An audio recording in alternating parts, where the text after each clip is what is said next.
साथियों, राष्ट्रीय पिछड़ा वर्ग मोर्चा के माध्यम से 25 मई को भारत बंद किया गया, जो कि बहुत बड़े पैमाने पर सफल रहा। इस भारत बंद में जाति आधारित जनगणना और ओबीसी की जाति आधारित जनगणना सहित 10 मुद्दों को लेकर के यह भारत बंद किया गया और जितने बड़े पैमाने पर सड़कों पर पिछड़े वर्ग के लोग उतरे, शेड्यूल कास्ट शेड्यूल ट्राइब के लोग उतरे, माइनॉरिटीज के लोग उतरे,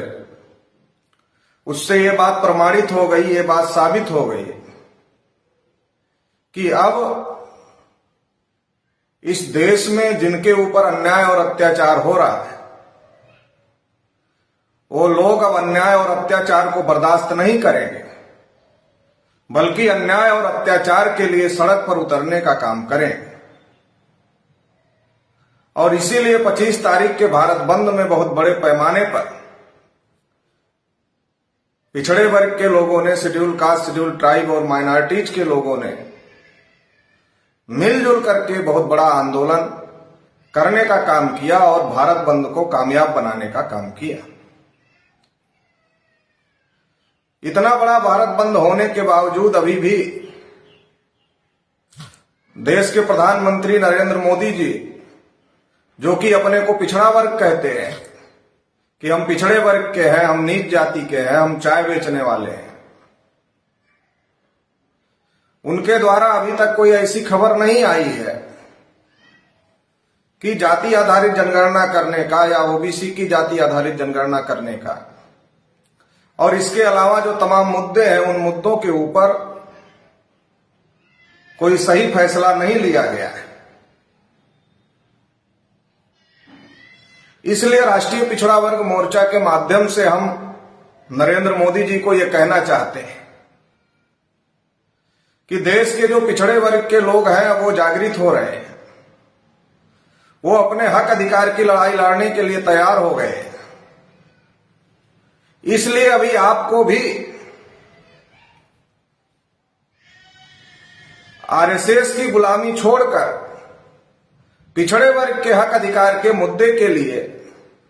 फैसले करना चाहिए। चाहे वो जाति आधारित जनगणना का मामला हो या फिर तमाम प्रकार के जो एससी एसटी ओबीसी के हक में जो मामले हैं जिनको लेकर के भारत बंद किया गया, मैं नरेंद्र मोदी जी से अपील करता हूं कि उन पर आपको फैसले करना चाहिए। और अगर नरेंद्र मोदी जी उन पर फैसले नहीं करते और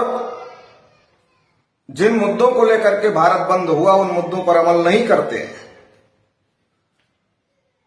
तो आने वाले समय में राष्ट्रीय पिछड़ा वर्ग मोर्चा के माध्यम से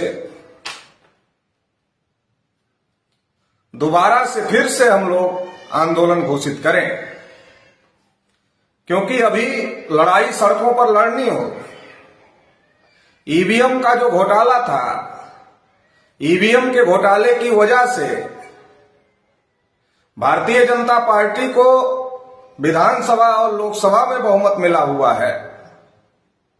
लेकिन आम लोगों में, आम आवाम में भारतीय जनता पार्टी को बहुमत नहीं है। ये बात भी 25 मई के भारत बंद से साबित हो चुका है। और इसलिए जिन मुद्दों को लेकर के हम लोगों ने भारत बंद किया है, अगर नरेंद्र मोदी जी 10 दिन के अंदर उन मुद्दों पर सही फैसले नहीं करते हैं, तो 10 दिन के बाद दोबारा से राष्ट्रीय पिछड़ा वर्ग मोर्चा 4 चरणों में आंदोलन घोषित करेगा और दोबारा से हम लोग भारत बंद करने का काम करें। इसलिए तमाम देश भर में जो राष्ट्रीय पिछड़ा वर्ग मोर्चा के कार्यकर्ता हैं, वेलविशर हैं, सपोर्टर हैं, उन सभी को भी ये आह्वान करना चाहते हैं, उन सभी को भी अपील करना चाहते हैं कि अभी भारत बंद की सफलता के बाद चुप बैठने की जरूरत नहीं है, बल्कि इससे बड़े भारत बंद की तैयारी के लिए दिन रात गांव-गांव में काम करने की जरूरत है। अब हक अधिकार की लड़ाई हम लोगों को लड़ना होगा। चुपचाप बैठने से हक अधिकार नहीं मिलेंगे। इसलिए तमाम राष्ट्रीय पिछड़ा वर्ग मोर्चा के कार्यकर्ताओं और पदाधिकारियों, शुभचिंतकों को ये कहना चाहते हैं कि अभी से अगले आंदोलन की तैयारी जारी रखें और हर गली मोहल्ले, कस्बे और गांव तक इस आंदोलन को पहुंचाने का काम करें, बात को पहुंचाने का काम करें। इसके अलावा राष्ट्रीय पिछड़ा वर्ग मोर्चा की इस भारत बंद को बहुजन क्रांति मोर्चा, भारत मुक्ति मोर्चा, राष्ट्रीय परिवर्तन मोर्चा,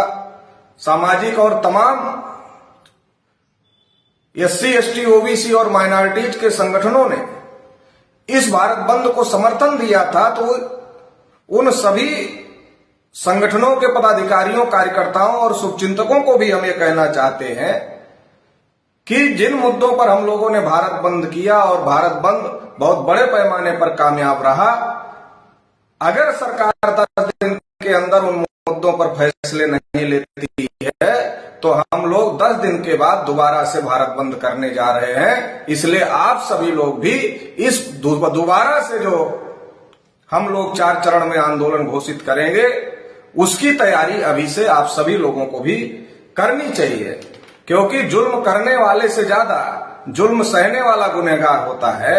इसलिए देश में अब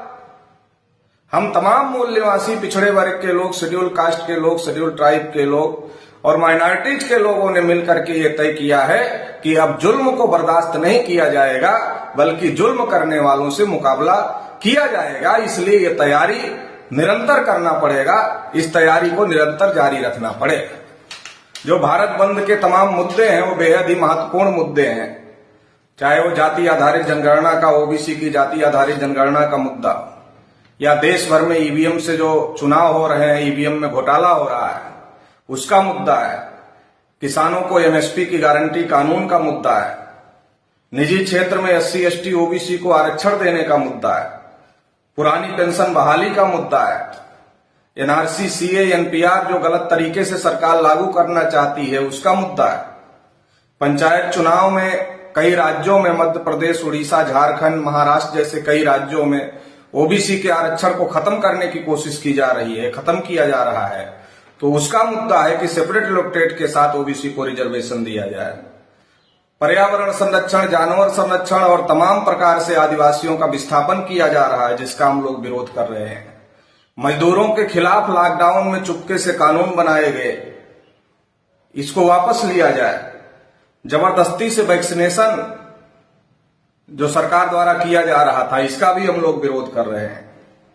इसके अलावा देश भर में एससी, एसटी, ओबीसी, माइनॉरिटीज के ऊपर उत्पीड़न हो रहा है, अन्याय अत्याचार हो रहा है, इसका भी हम लोग विरोध कर रहे हैं। तो ये तमाम मुद्दों को लेकर के ये भारत बंद किया गया था। जरूरत पड़ी तो और भी मुद्दे अगले चरण के आंदोलन में शामिल किए जाएंगे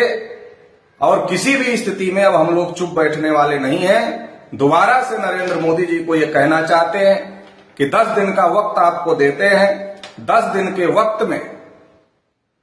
आपको ये तय करना है कि जिन मुद्दों पर हम लोगों ने भारत बंद किया उन मुद्दों पर आपको सही फैसले करने हैं। अगर आप 10 दिन के अंदर उन मुद्दों पर सही फैसले नहीं करते तो दोबारा से 4 चरणों में राष्ट्रीय पिछड़ा वर्ग मोर्चा के माध्यम से आंदोलन घोषित किया जाएगा, जिसकी तैयारी अभी से ही शुरू की जा रही है। इस मौके पर मैं इतना ही कहना चाहता हूं। बहुत बहुत आभार, धन्यवाद।